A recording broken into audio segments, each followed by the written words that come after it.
अस्सलामुअलैकुम एवरीवन। आज संडे का दिन है और बहुत अरसे बाद पहली दफा मेरे घर पे कोई मेहमान आए हैं।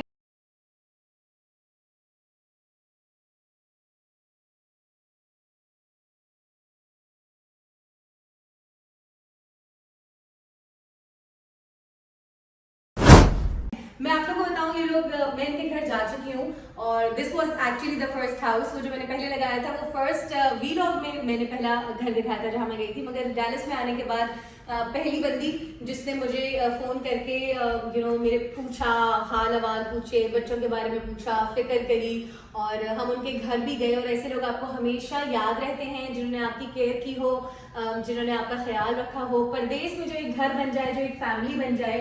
सुहेल अपनी सिनेमेटोग्राफी के पूरे स्किल सिखा रहे हो, मुझे नहीं पता मैं कैसी आ रही हूँ, मेरी हालत इतनी खराब हो रही थी। मदीहा रिजवी और उनके शौहर इनामदार जिया भाई दोनों बड़े मजे के लोग हैं। मदीहा मैं आपको बताऊं कि पहले एक्सप्रेस में जब मैंने शो खत्म किया था तो उसके बाद जवेरिया सऊद ने शुरू किया था सतरंगी के नाम से। तो मदीहा कंटेंट पे पीछे पूरा शो बनाया करती थी और सारे गेस्ट को मैनेज करना, कंटेंट क्रिएट करना, एक्चुअली सारी प्रोडक्शन। यहाँ पे आके मेरी तरह ये भी बच्चे संभाल रही हैं। जिया भाई जो हैं वो एयरलाइन में होते हैं। जिया भाई अस्सलाम वालेकुम, क्या हाल है? मैं बिल्कुल ठीक हूँ, आप सुनाइए। थैंक यू सो मच, आपने हमें इनवाइट किया। ओह माय गॉड बहुत ऐसा इनवाइट किया ऐसे मूलियों में। पता है ये लोग कह रहे थे कि हम लोग का एकदम प्लान बन गया। मैंने कहा ऐसे ही प्लान होने चाहिए, एकदम से जो एकदम स्पॉन्टेनियस होते हैं वही वाले प्लान्स होते हैं। और हम लोग तो इतने बेशरम बेहया लोग हैं कि बेचारों को खुद ही पराठे लेकर आना पड़े, कबाब लेकर आने पड़े, क्योंकि गेस्ट बन गए हम। नहीं ऐसा बिल्कुल नहीं है, बच्चा भी सो गया। मुझे दे दो, नहीं मुझे दे दो ताकि तुम।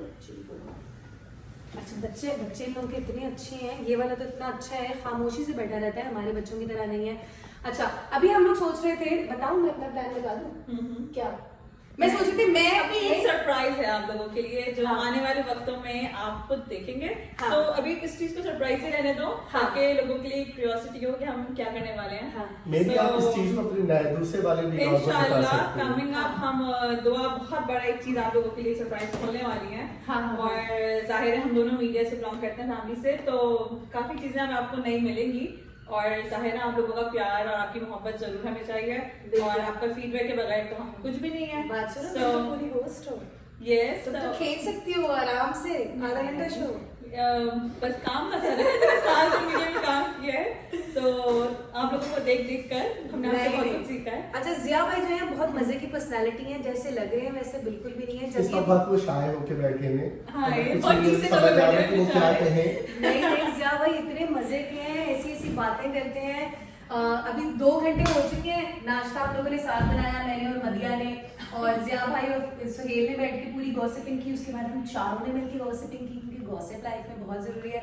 जिया भाई बताए क्या करते हैं आप एक्चुअली जहाजों में जो आप होते हैं हर वक्त हवाओं में? मैं मोस्टली जो है वो working as a senior person और वो जो है वो फ्लाइट अटेंडेंट भी आप ऐसे कहते हैं। तो फ्लाइटों पे होते हैं और इस वक्त जो है वो अमेरिका की एक बड़ी एयरलाइन है उसमें काम करते हैं, विच इज अमेरिकन एयरलाइन। और उसमें जो है वो क्या नाम है, मुझे ऑलमोस्ट लाइक 18 ईयर्स तक का एक्सपीरियंस हो गया। और and I'm also doing some extra different works which is in the training center as well। लेकिन ये कि इन सब चीज़ों के अलावा अब हमें वही मैंने कहा कि मदिया से कि अब तुम अपनी फील्ड में जो तुम कर चुकी हो हमें कुछ और भी करना चाहिए। बस अब हमें इसके आगे फिर हम चुप रखेंगे, सरप्राइज हमें भी नहीं करना है, वो हम आगे आने वाली वीडियो में आप दुआ की जरूर देखेंगे इंशाल्लाह। हाँ सो या अच्छा अभी हम इसकी ये जो एयर फ्रायर आया है यार, ये मुझे यूज करना चाहिए। मैं असल में हूँ पेंडू, पाकिस्तान से आई हूँ, जाहिर है ये नहीं, हम भी पाकिस्तान से आई हैं। यहाँ पे जिया तो 20 साल हो गए, ऑनलाइन मोर देन 20 years। जिया तो मोर देन 20 हो गए, लेकिन हाँ मुझे 10 साल हो गए। जी अभी आप बताएं 20। अच्छा ये वाला जो ब्रांड है इसका बेला प्रो सीरीज, यहाँ पे मोस्टली लोग ये वाला यूज करते हैं and it's a very durable and you can easily to fry air fry. It's a air fry, लेकिन ये बहुत अच्छी चीज है। आप इसमें ऑयल फ्री बहुत सी चीजें इसमें आप कर सकते हैं। मुझे पर्सनली इसलिए अच्छा लगता है क्योंकि जो रमजान में स्पेशली हम लोग ऑयल के आगे खड़े होते हैं ना तलने के लिए, वो सब ये ऑयल फ्री है। और ये बच्चों के असल में स्कूल कल से शुरू होने वाले हैं, उसमें आसानी रहेगी। मुझे बस इतनी जल्दी में यही समझ आया कि बेचारी के लिए ऐसी कोई चीज ले लो जो उसका टाइम बचा ले और बच्चों को स्कूल में भेजने के लिए नगेट्स या लंच बस फ्राइज डालो, नगेट्स डालो और इजीली लगाना पड़ता है, सोते भी नहीं, सिर्फ आपको सिर्फ स्प्रे करना और नीचे वो फॉइल लगाना, खुद लगी सब कुछ लगा हुआ है, कुछ नहीं करना। कुछ नहीं करना, आपको फॉइल लगाना, सिर्फ आपको इसमें अपनी फूड डालना है और इसको फूड डाल के बस आपको निकालना है। ट्राई करना बस आपको है। Just follow the direction and use it. वो इतना मुश्किल नहीं है, लेकिन हाँ ये था कि इतनी जल्दी में इसको करो। मैं लाइट खोल रही हूँ वहां से। अच्छा जिया भाई मुझे बताएं, 20 साल आपको हो गए यहाँ पे ना? नहीं लाइट सही है, अच्छा ठीक है। मतलब जिया भाई मुझे बताएं, 20 साल आपको यहाँ पर हो गए। 20 साल में आप बताते हैं कि आपने शुरू में बहुत तकलीफें देखी, परेशानियां देखी, वो सब कुछ। एक अकेला लड़का आया था, माँ बाप ने सिर्फ 6 मंथ्स की फी पे की हुई थी और इनको खुद ही स्क्रैच से बनना था। आज माशाल्लाह आपका अपना घर है, अपने बच्चे वेल सेटल्ड, वालदा को भी बुला लिया, सब कुछ, मतलब you have a beautiful house. वो सारा वक्त कैसे गुजरा ये इसलिए बताएं कि आने वाले जो है वो बहुत हमारी वीडियोस देखते हैं ना, और उनको लगता है यहाँ पहले से सब कुछ सोने के पहाड़ लगे होंगे और बस दरख्तों पे पैसा उग रहा होगा। नहीं ऐसा नहीं है, लेकिन ये है कि हमें शुरू में बहुत स्ट्रगल करनी पड़ी और उन चीज़ों से हमने बहुत कुछ सीखा कि हमें जो है वो क्या आगे कर सकते हैं। द मेन थिंग, आपको जब आए हैं तो अपना फोकस अपनी स्टडी पे रखें। उसके बाद जो है वो आप जो कुछ कर सकते हैं, आप अपनी फील्ड में रहते हुए वो तमाम चीज़ें करें। आपको उसमें बैड एक्सपीरियंस भी होते हैं, आपको उसमें गुड एक्सपीरियंस भी होते हैं, लेकिन आप उससे तमाम चीज़ें लर्न करते हैं और जो चीज़ आप लर्न करते हैं फिर वो आप दोबारा चीज़ आप वो जो गलती कर चुके हैं वो नहीं करते। मैंने भी इसी तरह किया, लेकिन अल्लाह का शुक्र है कि मुझे एक ऐसा प्लेटफॉर्म मिला कि मुझे इंटर्नशिप जहाँ पे मिली उन्हीं लोगों ने फिर मुझे ऑफर कर दी permanent job, and I'm still working at the same place right now. अच्छा, I'm so sorry मैं आपको इंटरप्ट कर रही हूँ, लेकिन उससे सबसे पहले तो जिया का यहाँ आना, जिया के फादर नहीं थे।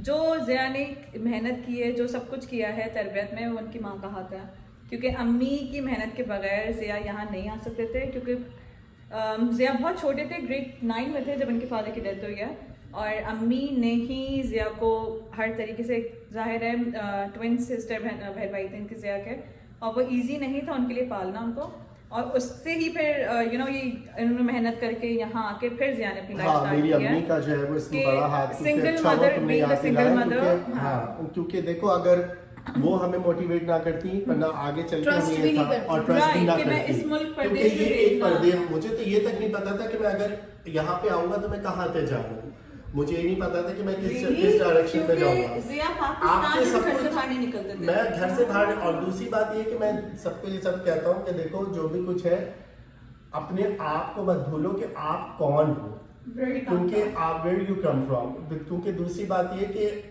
देखो यहाँ पे आपको 2 रास्ते मिलेंगे, या तो आप बुराई की तरफ चले जाए या आप अच्छाई की तरफ चले जाए। नमाज हमेशा अपनी रखो तो वो बिल्कुल आप सही रहोगे, क्योंकि देखो आप अल्लाह की तरफ से कनेक्टेड रहोगे तो आप कभी भी वो चीज़ बुरी चीज़ों में नहीं पड़ोगे। फिर जाहिर बात है अल्लाह में खुद भी साथ देता है तमाम चीज़ों का, और अल्लाह का शुक्र है कि आप जो भी कुछ हैं वो अच्छों से बहुत अच्छे हैं, और हम दूसरे लोगों को भी यही कहेंगे कि मेहनत जो भी करोगे वो कभी भी रायगा नहीं जाए। बिल्कुल। और एक और चीज़ मैं बताऊं कि जिया भाई को जब मैंने पहली दफ़ा देखा तो मुझे बहुत, क्योंकि शायद उनका काम ऐसा है, एयरलाइन वाले लोग बड़े मॉडर्न और ये पर्सनालिटी और ये कपड़े शपड़े सब कुछ दिखता है, तो वो सब कुछ। मगर जब मुहर्रम के दिन आए तो 10 दिन मैंने उनको मजालिस में देखा, और 10 दिन तो गुजर गए और हम लोग तो सुस्त होकर घर में बैठ गए, और हम लोग को पता चल रहा है भाई मदिया और जिया भाई अभी तक मजालिस पे जा रहे हैं, और सारी चीज़ें लोगों ने साथ रखी नहीं, और बच्चों को मेक श्योर करना। अभी भी बच्चे सामयिक जो है वो संडे स्कूल में गए हुए, जिसके बारे में मुझे कुछ नहीं पता था। फिर मैंने पूछा कि मुझे बताओ कि भाई कितना पैसे होते हैं, क्या होता है, सिस्टम क्या होता है, तो मैं भी अपने बच्चों को भेजूँ। इसके बाद एक और मैं बात आप लोगों को बताऊं कि एक और बात मैं कह रही थी कि हर बंदे का यहाँ पे बहुत सारे एक्सपीरियंसेस होते हैं, तो एक एक्सपीरियंस जिस पे हम सब मुत्तफिक होते हैं कि ट्रस्ट नहीं करना। मतलब यहाँ पे बहुत सारे लोग ही, मैं आप लोगों को बात बताऊं आने वालों के लिए, उनके मेजरली मुझे आने वाले समझ रहे होते हैं कि हमें बताएं वहाँ आके क्या करना है, कैसे करना है। पहला काम तो ये करना है कि किसी पे ट्रस्ट नहीं करना है। ज्यादा कितने लोग पैसे लेके यहाँ पे भाग जाते हैं और क्या क्या होता है, और आप उनको जो है वो कह भी नहीं सकते, क्योंकि हम तो एक ही होता है ना कि भाई हमने इस बंदे पे ट्रस्ट किया है कि ये हमें वो रिटर्न कर देगा एक टाइम पर। तो बाद दफा ये चीज होती है कि आपको वो नहीं करते, वो ऐसे वो गायब होते कि आपको पता भी नहीं चलता।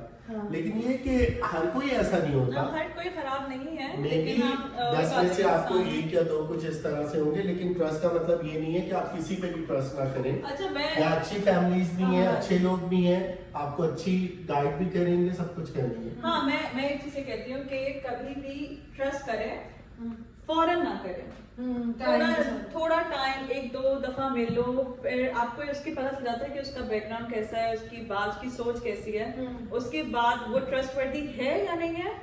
तो फिर भी मैं कहूंगी कभी भी नए आने वालों को कि कभी पर्सनल अपनी बातें किसी से शेयर मत करो। अच्छा, ये बात वाकई सब सिखाते हैं। पर्सनल जो है ना वो आपकी फैमिली के अलावा किसी को नहीं पता हो। बिल्कुल, क्योंकि आपके पर्सनल को कब कौन कहाँ उछाल दे, ये सोशल मीडिया का दौर है। तो और being a social media person, मैं तुम्हें तो बिल्कुल भी हमेशा एडवाइस करूंगी कभी किसी पे ऐसे ट्रस्ट नहीं करना जब तक तुम किसी को बहुत तरह ना जानती हो। अपनी पर्सनल इन्फॉर्मेशन किसी को मत देना। अच्छा, फैमिली वालों पे तो लोग बहुत ट्रस्ट कर लेते हैं। मुझे ये बहुत फायदा था कि मेरे बच्चे थे और बच्चों को देख के और फैमिली वाले लोगों को देख के तो कोई ट्रस्ट कर लेते हैं लोग ना। मगर ज़िया भाई someone who came as an individual, as a जिसे कहेंगे ना छड़ा छांड ऑन हिज ओन। हमारी कम्युनिटी में तो भाई कहा जाता है ना कि भाई अकेला लड़का है, तो उस पे ज़िया भाई उस लड़के को कैसे लिया जाता है, उस लड़के पे कैसे लोग ट्रस्ट करते हैं या सपोर्ट के लिए हाथ आगे बढ़ाते हैं कम्युनिटी वाले? उस पे तो वो जब भी करेंगे ना कि जब उसकी एक फैमिली आ जाती है। हाँ, क्योंकि तो अकेले, लेकिन हमने, मेरा जो ग्रुप था, जो मेरा फ्रेंड्स का ग्रुप था, उसमें ऐसा नहीं था कि मेरे जो है वो फैमिली वालों के अलावा भी मेरे सिंगल फ्रेंड्स भी थे। वही तो कह रही हूं। तो वो लोग जो थे वो ट्रस्ट पे यही होता है ना कि भाई आपको हमने कोई अपनी बात बताई है, वो किसी थर्ड पर्सन को या किसी दूसरे बंदे तक नहीं पता चली, तो उस बंदे ने आपके ऊपर ट्रस्ट किया। और मैं अल्लाह का शुक्र है कि मैं कभी इस टाइप का बंदा नहीं हूँ कि मुझे किसी की कोई ऐसी बात पता हो या मैं किसी को आगे मैं बताऊं, और ऐसा कोई मौका भी नहीं आया। लेकिन जब फैमिली आ जाती है तो वो चीज़ एक अलग हो जाती है। वो ये होती है कि भाई ये फैमिली वाला भी बंदा है और एक वैसे भी हम इसको देख चुके हैं शुरू से, तो वो। और फिर दूसरा है कि आपकी अपनी भी होता है कि किस तरह की आपकी पर्सनैलिटी होती है। लोगों को 2 मिनट में फिगर आउट हो जाता है। कितनी दफा ऐसे वक्त आए जब आपने सोचा कि नहीं, मुझसे नहीं होगा, मैं नहीं कर पाऊंगा, मैं अमेरिका में सरवाइव नहीं कर पाऊंगा? मैं तो अभी तक ये कहता हूँ कहते हैं मुझे अपने मुल्क में कोई सिक्योरिटी दे देना। मैं पाकिस्तान सिक्योरिटी की तो नहीं है, मुझे ये होता है कि देखो जो अपना मुल्क है वो अपना मुल्क है, चाहे कुछ भी हो। हम चाहे यहाँ 50 साल भी रहेंगे, ये हमारा मुल्क नहीं होगा, चाहे कुछ भी हो जाए। हमें यहाँ पे बेटर अपॉर्चुनिटीज मिली हैं, अगर वही चीज हमें अपने मुल्क में मिले तो व्हाई नॉट, हम क्यों हम अपने मुल्क को छोड़ें। तो this is the main thing on this पूरी कॉन्वर्सेशन में कि भाई अपने मुल्क में अगर हम लोगों को जो ओवरसीज पाकिस्तानीज हैं, अगर वो हमें तमाम चीजें मुयसर होती है तो हमें वहाँ अपने मुल्क में जाके अपने आप को प्रमोट करना चाहिए। हम अपनी स्किल्स जो है वो दूसरों के लिए क्यों करें, सही बात है, अपने मुल्क के लिए। लेकिन शुरू में इतना मुझे लगता था कि आप यकीन करो कि मैं जब आया था कि I will just finish my first semester and I was like I'm going to go back to Pakistan. I cannot live here by myself because मैं एक पूरी joint family में से आया था। जिसने आपको, क्योंकि उस वक्त तो बच्चे भी नहीं थे कि भाई बच्चों को देख, बस ये था कि फिर ये था कि बस वापस फैमिली का प्रेशर कि नहीं, you have to go back and finish your study and then you have to move on for a better future। फिर जहन में ये था कि हमारा और तो कोई है नहीं जो करेगा, जो कुछ करना है तो मैं खुद ही करना है। तो हमने सब कुछ खुद ही किया। और यहाँ पे एक चीज मैं आपको एक और बात बताऊं, जो नए लोग भी जो सुन रहे हैं, मैं आपको बताऊं कि आप जो यहाँ पे कुछ भी करें आपको उसका रिटर्न मिलता है। ऐसा नहीं है कि आपको नहीं मिलेगा, लेकिन you have to be very patient and you have to be success whatever you doing there। Hard work आपका कभी भी रायगा नहीं जाता, मैं जहाँ तक मेरा वो। यही तो हमारी बदकिस्मती है कि हमारे मुल्क में जितनी मेहनत मजदूर करता है उसको उसकी मजदूरी नहीं मिलती, और यहाँ जितनी मेहनत मजदूर करता है उसको उसकी मजदूरी मिलती है। बिल्कुल। तो जबकि हमारे यहाँ जो मजदूर मेहनत यहाँ आके करे ना वो आज मिलियनर हो। बिल्कुल, यही बस हमारी मुल्क में बस वही बदकिस्मती हमारे मुल्क की कि लोग तरक्की की तरफ जा रहे हैं, हम लोग अभी भी बैकवर्ड जा रहे हैं। बिल्कुल। वीडियो बनाने का मकसद ये था आपको ऐसे लोगों से मिलवाना जिन्होंने अमेरिका में आके अपनी ज़िंदगी स्क्रैच से शुरू की। हम लोग तो फैमिली और बच्चों के साथ आए हैं, मगर बहुत से हमारे लड़के तनहा यहाँ पे अकेले आते हैं, और ज़िंदगी ऐसे वक्तों में से आपको लेके गुजरती है परदेश में, जब आपको आगे कोई रास्ता नज़र नहीं आ रहा होता, सब कुछ ब्लर होता है, मगर सिर्फ कंसिस्टेंसी और मेहनत के साथ वो दिन भी ही आता है जब अल्लाह पाक यहाँ पे भी आपको, इस मुल्क को भी आपका मुल्क बना देता है, फिर यहाँ पे भी आपके बीवी बच्चे होते हैं, आप माँ बाप को भी बुला लेते हैं और एक हकीकी मायने में सक्सेसफुल लाइफ आप जीते हैं। और फिर ये होता है कि मेरी तरह आए हुए नए लोगों की भी आप सपोर्ट बनते हैं, मोरल सपोर्ट बनते हैं, इमोशनल सपोर्ट बनते हैं और इसी तरीके से ये कम्युनिटी ग्रो होती है। आप सबको मेरी तरफ से बहुत बहुत प्यार। अल्लाह ताला ऐसे प्यारे मेहमानों को मेरे घर हमेशा लाता रखे और आप लोगों से मैं मिलवाती रहूंगी। बहुत शुक्रिया, अल्लाह हाफिज। बहुत लंबी होगी क्या?